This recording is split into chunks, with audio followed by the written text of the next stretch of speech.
नमस्कार, मैं विशाल।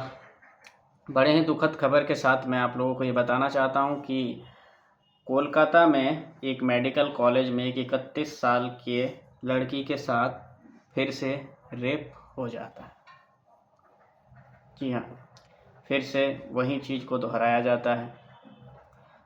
ये भी कुछ निर्भया जैसा ही है। कुछ चीज़ें सामने आई हैं, जैसे कि एक आदमी पता चला है जिसका नाम है संजय रॉय। उसने इस काम को अंजाम दिया है। साथ ही और भी बहुत कुछ चीज़ें हैं जो सामने आई हैं, जैसे कि पहले जो है पीड़िता के साथ सही से जांच पड़ताल नहीं होता है, सबूतों को छुपाया जाता है। उसके घर वालों को कॉल करके पहले बताया जाता है कि आपकी बेटी ने सुसाइड कर लिया है। फिर जब वो लोग हॉस्पिटल में आते हैं तो हॉस्पिटल में उन लोगों को 3 घंटे तक बिठा के रखा जाता है। 3 घंटे तक उन लोगों के साथ कोई भी बातचीत नहीं होती है। उन लोगों को कुछ भी बताया नहीं जाता है कि आपकी बेटी के साथ ये हो चुका है वगैरह वगैरह वगैरह, कुछ भी नहीं। 3 घंटे के बाद उनके उस लड़की के पेरेंट्स को आके ये कहा जाता है कि आप सेटलमेंट कर लीजिए। उसके बीच में काफ़ी कुछ चीज़ें हुई है, जैसे सबूतों को मिटाया गया है, हटाने की कोशिश भी की गई होगी और मिटाया भी गया होगा, ऐसा बात नहीं है।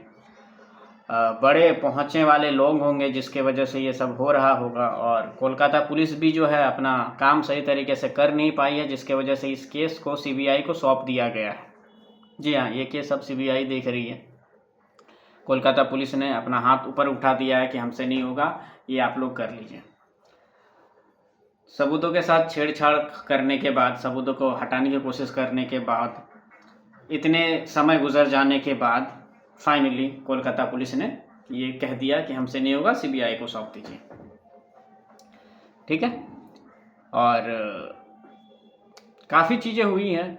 वो लड़की जो अपनी ट्रेनिंग में थी और वो अपना काम करके आराम करने गई थी और उसके साथ ये दरिंदगी हुई है। अब इस केस में एक आदमी है, उससे ज़्यादा का भी गुंजाइश किया जा रहा है कि इससे ज़्यादा भी हैं, क्योंकि इतना जो है क्रूरता एक इंसान नहीं कर सकता है, और भी होंगे तब जाके हुआ होगा।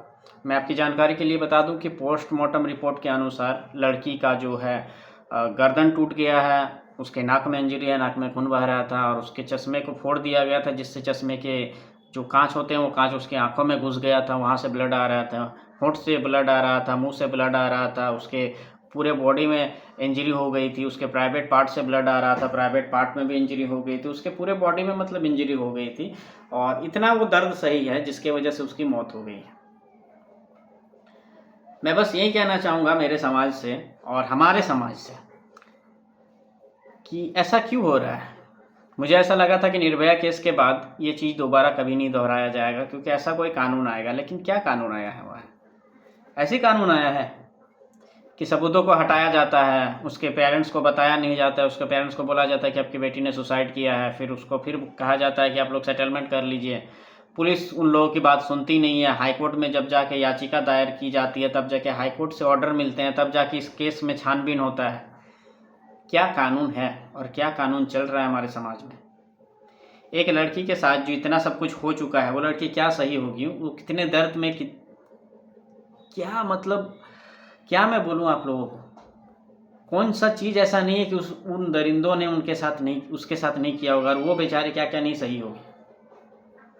मैं बस यही कहना चाहूँगा कि ऐसे लोगों को सिर्फ सज़ा नहीं देनी चाहिए, ऐसे लोगों को पकड़नी चाहिए, और जो उस लड़की ने उस रात को सहा था 40 मिनट के लिए, वही सज़ा उन लोगों को देनी चाहिए। उनके भी आंखों में कांच घुसा देने चाहिए, उनके भी नाक को तोड़ देना चाहिए, नाक से ब्लड आने चाहिए, मुंह को तोड़ देना चाहिए, मुंह से ब्लड आना चाहिए, उनके गर्दन को तोड़ देना चाहिए, उनके पूरे बॉडी में इंजरी होनी चाहिए, उनके प्राइवेट पार्ट को काट देना चाहिए, और ये सब कुछ लाइव होना चाहिए उन लोगों के साथ। जिस दर्द ने लड़की को जान ली है, जिस दर्द से लड़की मरी है, उसी दर्द के साथ इन लोगों को भी मारना चाहिए। ऐसा नहीं कि इनके ऊपर केस चलाना चाहिए, कोर्ट भेज देना चाहिए, नहीं यार, अब बस करो ये सब चीज़। अब ये सब करके मारना चाहिए इन लोगों को, क्योंकि हमारे देश में यही सब चीज़ हो रही है। बार बार बोला जा रहा है ये कानून है, वो कानून है, लेकिन कोई कानून नहीं। ऐसे कानून में क्यों हो रहे हैं फिर बार बार ये सब चीज़ें? कानून के ऊपर क्यों नहीं डर है किसी को? क्योंकि सबको पता है कि कानून क्या है क्या नहीं है। पैसे के लिए कानून बिक जाती हैं। इसके लिए जो है सबूत को छुपाया गया है, इसके लिए जो है उसको फैमिली को खबर नहीं किया गया है, क्या हो रहा है? तो अब ऐसे लोगों को ऐसी ही सज़ा मिलनी चाहिए। और भी कोई नए अपडेट्स आएंगे मैं आप लोगों के साथ शेयर करूंगा। आप लोग मेरे चैनल को लाइक कर लीजिएगा, सब्सक्राइब कर लीजिएगा। धन्यवाद।